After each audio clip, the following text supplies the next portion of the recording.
Well, hello and welcome to another episode of the Lending Podcast. We are your hosts. I'm John Burnham along with Jeff Jones. Hello out there. Thanks for being with us again today. We've got an interesting topic for you. We are going to talk about declining income and what exactly that means, why it's important to you. This is specifically for self-employed borrowers, more specifically for self-employed borrowers.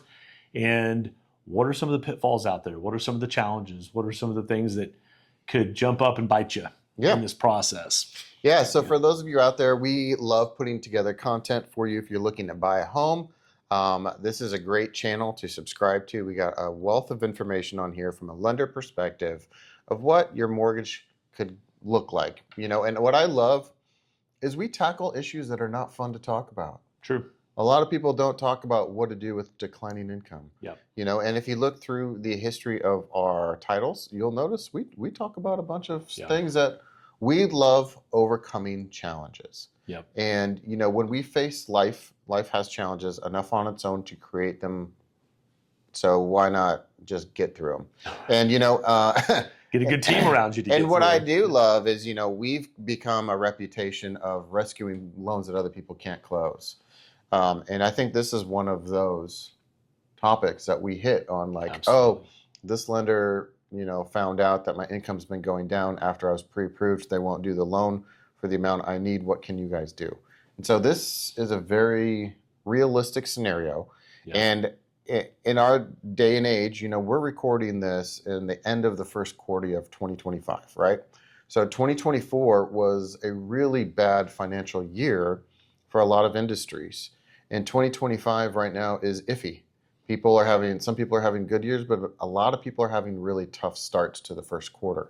So what does that mean for you, especially if you're self-employed? Let's do a quick one on W-2s. So, when we're talking income, we're talking that's just one of the pieces of your pre-approval, one of the pieces that helps you get the guideline eligibility for your loan. There's also credit and assets, and then, history. So making sure there's nothing bad on your credit report or something like that. But income is a big deal because that's your buying power. That's the continuance to assure that you have the ability to repay the loan. And that ability to repay is a common theme through a lot of our discussions. So if you're W-2, why did your income decline, right? Was it maybe they changed your position, you got demoted, you changed companies. So let's just say, I'm going to throw a question at you. You were making $100,000, and then all of a sudden last month you got demoted to $75,000 position, W-2'd. What is that? Can you qualify on your old income? No, you cannot. Because you're getting a normal paycheck. And what's interesting is we started this and I said this is really more designed for self-employed borrowers. To your point, it really works this is a topic for W-2 clients as well, because a lot of times if you're W-2'd and you have variable income, a lot of our clients have a base salary, then they have some kind of variable. They have commission, they have bonus, they have overtime, they have RSU income, which was restricted stock units with some of the bigger companies out there. And so in many cases, we're looking at just the most recent year. But in some cases, we're looking at the most recent 2 years. And so to your question, if you were making $100,000 a year ago, and now if your base income has dropped to 75, we're qualifying you based on the 75. So as a general rule, we are not averaging declining income. Okay, so it was 100, now it's 75. We don't average that and give you 87,500 average. We take the worst of the two, the lower of the two. Now, and let's talk about why. Yeah. So there's kind of like a 3-year projection. We don't put the 3-year projection together. It's like it's in our guidelines. And the ability to repay is what is going to continue for the next 3 years. Right. And if you're declining, then we can't count the average. Right. So we can only count your current scenario for and hope that that's what's going to move forward. Now, if it does go up, fine. But you're closing on a home, right? Yeah. So our job is to make sure that we safely approve the loan. Yeah, so it's and risk assessment. We can really go a lot of ways here because if it's a government loan, VA, FHA, USDA, which USDA is technically conventional, but it's underwritten to FHA guidelines for the most part, so it's kind of a pseudo government loan. What we look at is the most recent 2 years of tax returns. We're always Yep. going to have 2 years of tax returns in the file. And so let's take self-employed for instance, and this is Schedule C. This is a sole proprietor. This is an S corp. This is an LLC, or maybe even a C corp. But if you have an S corp, generally speaking, you're paying yourself a W-2 salary, and then your business is making X dollars, and then those dollars are flowing to your personal return. So we're looking at the combination of the business income calculation and how that relates to the personal income. Now, like you said, this is early 2025. So a lot of our clients don't have the most recent tax year filed yet, right? 2024 taxes may not be filed. So now we're looking at 2023 and 2022. Well, 2022 is a long time ago. The world looked a little different 3 years ago. It's always going to look different 3 years ago than it does today, 2022 right? was like 20 years ago. It seems like it's a few more gray hairs since then.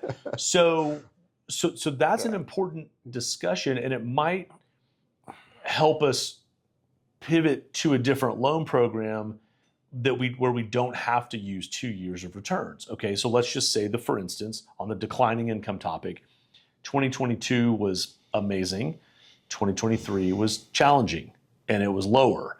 Well, the income's going down from 22 to 23, and guess what? We don't even have a 24 income yet to qualify you. So we're going off of that worst case scenario, which is 2023 income. Well, Jeff and I know if you're applying for a loan 18 months after you filed your tax returns from 2 years ago, you're probably feeling better about your situation. Like you're buying a house because maybe your income's ticking up, or maybe you've come into some money, or your credit's improved, or whatever the situation's Business gotten is better. getting more traction. That's right. Yes. Generally speaking. Yep. Yet we're qualifying you on what was happening 15, 18 months ago income-wise, and the picture looks a lot different now. Right. This is really a miss in our industry where we have to look through the rear view mirror to get an income calculation. Like you said, we have to look at the probability of continuance, and without current tax returns, we're looking, current tax returns from 2024, we're looking at 2023 income. Well, that may not be your best year on paper, or maybe it was, and that's a good thing. Our industry guidelines are very, very conservative ever since the 2008 crash, and rightly so. There's been a lot of course correction. Our guidelines have gone through the roof to make sure we have to be conservative on income calculations. Mm-hmm. It's interesting that if we have 2 years of tax returns, and the earlier year was lower, the more recent year was higher, you don't get the higher income. You get the average of the two. We average, yeah. So it actually dumbs down your current income, which is a bummer, Yep. right? Because we're not doing your most recent income when you're better than the year before. We're doing an average of the two, which brings it down, which is very frustrating for a lot of people, right? Especially when their business is just getting launched and it's cranking out great numbers the next year. So we're going on the conservative approach of an average for 2 years. And if they're the same, that's still an average of the same. But when it's lower, we don't average it. That's right. So you kind of get the worst of both. It's the more conservative, like you said. Yeah, it's the conservative approach. And that's just how our guidelines are read. We can't change that. Now, there are other programs that don't even look at your tax returns. That's right. So those are alternative programs that are not, backed by Fannie Mae and Freddie Mac. They're called non-qualified mortgages. We have some great podcasts on that. Please check it out. 1099 loans, bank statement loans, profit and loss statement loans. Those are wonderful programs. They do come with more risk, so it's a little bit higher of a rate. But if for some reason you're not showing any income or very low income on your tax return, but you're cash flowing heavy, it can be a great program. Anyway. Yeah, and I think side note. No, that's all relevant, because when we're talking about the declining income topic, right? Yeah. I was making this, now it went down a little bit. Now it's looking good, it's going back up, and so we're reviewing all that. There are programs that only require 1 year of tax returns. Well, if we only need 1 year of tax returns, we don't know there's a decline. Yeah, and right? those years are usually when your business has been around for 5 or more years. That's right. There's some Yeah. fine print on when you can do a 1 year tax returns Yep. program, or we could do a non-qualified mortgage program, which may not need 2 years, or just take your 1099. Right. So this all comes back to making sure that your lender has all the information, that you've had a very extensive consultation with your lender to provide some context to why the business income is doing what it's doing. And I have a client right now that owns a very prominent business here in the greater Austin area. You would know the name of the business if I said it. And that income ebbs and flows. The business has been around for decades. Okay. And so you could in a vacuum, you look at 2 years and you could say, oh, the income's declining. But the prior year, it might have been lower. The prior year might have been a little higher. Yeah. So there's a constant, very seldom is a self-employed individual going to have the exact same income from year to year, or the perfect, incline from 1 year to the next, because you have write-offs, you have depreciation, you have equipment purchases, you have maintenance and repairs maybe on something that caused your income to go down. So we have to do a proper calculation to find out if really it is declining income. Big time. And a lot of people that are in, self-employed, they're invoicing clients, right? So your accounts receivables don't match up month over month. That's right. So what that means is, like I had a client we closed 4 months ago on their loan. And one of the big challenges is their biggest client this current year was a 3-month project, and he floated his company for 3 months, payroll, all of his expenses for 3 months, until he got paid by that client. Yeah. And so it was like $800,000 in invoices he's been waiting to get paid on. That's a big number. And we're like a week before close, and we're like, we need receipt that you got paid, because you don't have any money without that, right?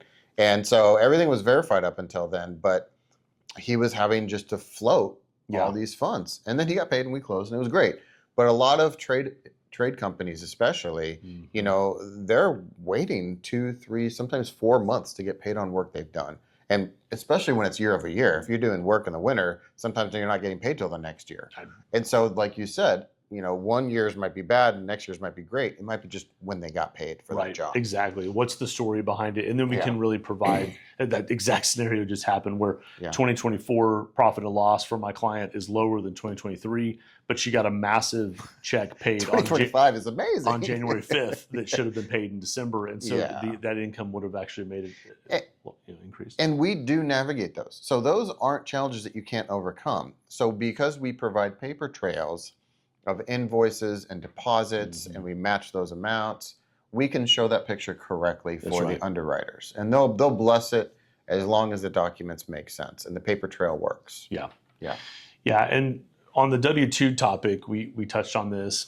I think the takeaway for a home buyer or prospective home buyer out there is, if you have any kind of variable pay, what we see probably most often is base incomes do tend to stay fairly constant or maybe increase slightly. It's rare that a base income goes down, but the variable income goes up. It can happen. But what we do in that case is, let's say you're on commission, and the last 2 years your commission has been increasing, but your base has basically stayed the same, or maybe it's modestly increased with sort of like cost of living increases.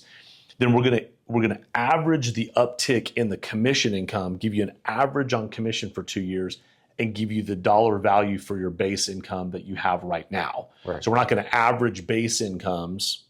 If the base went from 50 to 60, we're going to give you the base income face value of that base salary, right? $5,000 a month. But we're going to average the increase in commission, so that will help you get a little more income. And again, a lot of this comes back to how much house are you looking to purchase. Sometimes taking the conservative income approach, you can still qualify for what you want to buy. And so that's part of the intake process as well, is understanding your goals, so we know how to structure and how to position that file for the underwriter. And the 2 year average of increasing income does cut your income a little bit. Like this past year was really great, but then we have to average so your qualifying income's a little less. If it's declining, we're taking the lower of the 2 years. So either way, we're doing a conservative approach. And this, we actually just touched on this on another episode, is when our clients are doing any kind of online approval, or you're putting your own data input into an application, you're putting what you know that you're making, not necessarily what the lender is going to qualify you on. Yeah. So that's super important, is to make sure that you've got a qualifying, like an underwriting income calculation, with all the data, all the tax returns, all the. I like that you mentioned that. So obviously, with how the world works nowadays, online applications is kind of what almost everybody uses, because it goes directly into our loan operating system, the LOS, and that allows us to start pricing things, evaluating things, do the calculations for debt to income ratios and risk assessments and loan to values. It's all in there. So, we have this portal, for people to fill out their form and gets us the application. It's called the 1003. So basically digitizes the original IRLA 1003 application into a digital form for us, and then reincorporates it into the software. All I have to say is, when you're putting your stated income on there, just know a lender, it almost doesn't matter what you put on there. A lender is going to have to do their own income calculation for you. That's right. So if you stated on there, I make $10,000 a month, for what's ironic for me, every time we do these application reviews, I almost always delete the number. Right. I'm curious in what they think they make, but I have to go off of their pay stubs, off of their tax returns, off of any other income source documents, and put that on there. We are not allowed to put income on an application, basically, or correct income on an application, without a document that shows that number calculated correctly. Yep. So that's just how it works. So there is no stated income. Yep. This is what I say I make. No one can qualify you on that. Right. Well, and we, of course, we want our clients that are W-2 salary. It is pretty cut and dry. Like, to have a base salary. Yeah. So do put the closest you think is on there. For sure. Fill out the application as best of your ability. Just know that we're going to go in verified. And do. We're going to do our own assessment. And this overall topic today of declining income, we don't want that to come across as, well, if it's declining income, then we're putting you in this bucket where you're not going to be able to qualify for as much house, et cetera. It's really, be prepared to have a conversation and help us understand what's going on in your business. Well, that's right. So that we can, and as a classic example, if some invoice got paid in January that should have been paid in December, your last year might look like it's declining, but we're telling the story and we're showing that stabilization of the income. What an underwriter doesn't want to see is a trend of decline, and then our current documentation also looks like it's declining, and you're just your business is withering away. That is going to be hard for an underwriter to justify that you have the means to pay that mortgage moving forward, right? The ability to repay. So it's really more about, hey, this is a thing. Like, declining income is becoming more prevalent. It's becoming more prevalent. Because on programs that we need 2 years of tax returns, we've got variances in income. And generally speaking, the rule of thumb is if it's declined more than 10%. So if you made 100,000 last year, this year you made 90, we're going to question that. If you made 100 and then you made 98, we're not really going to dig too deep on that, right? So there's a tolerance there. It's generally 10% or more. And then we're just going to dig a little bit, and we're just going to understand what's going on in your business so that we can tell the story, position it to the underwriter, get their input, and then be able to mesh you with the best program. Yeah, and a great question, I'm sure if you're a lot like me, is when a lender reviews your application and then has the follow-up consultation, if there is a miss from what was stated on the application, say I make $10,000 and then our calculation shows $7,500 a month, my question usually always begins with, hey, before we go over any kind of terms, we can't do that appropriately until we have our calculations correct. I want to verify what I'm seeing on my end to see if that's accurate or I'm missing something. So I'll go, these are the pieces that go into my income calculation. This is what I'm showing. I know you put that, but this is what I can verify. Is there anything I'm missing, or is there something else there? That's right. So that is a good back and forth to figure that out. They're like, oh yeah, all these invoices just showed up and haven't hit my bank statement. Oh, great to know. Yep. You know? Well, and it works the other way. We does. Occasionally will have an applicant who is W-2'd or self-employed, and let's say it's a W-2'd borrower. They may put their income as on the application as what they actually get in their bank account after taxes. That's very common, and that's the net. That's called net because income. that's the real number. That's the real money I get. You know? Yeah. Well, we don't the standardization of the mortgage industry. We don't qualify you based on what actually hits your bank account if you're W-2'd. We qualify you on your gross income, so before taxes. Yeah, the bigger number. The bigger number, and that's a blessing, right? Right. For you. So it does work the other way, where we might have a client put in the lower number. We go in there. Oh, wait, that you make more than you. Oh, I thought it was the net income. It's the gross income. So we're double checking both ways. We're going to give you every dollar of income that we can, because we want to help you understand what your max buying power is. Yeah. It's super important. And then we can work down from there. If what we qualify you for is more than what you actually want to buy, that comes back to understanding your payment goals. And then we can really hone in on the best, sales price range for you, so we can give to your realtor, so you guys can go out and go shopping. Yeah.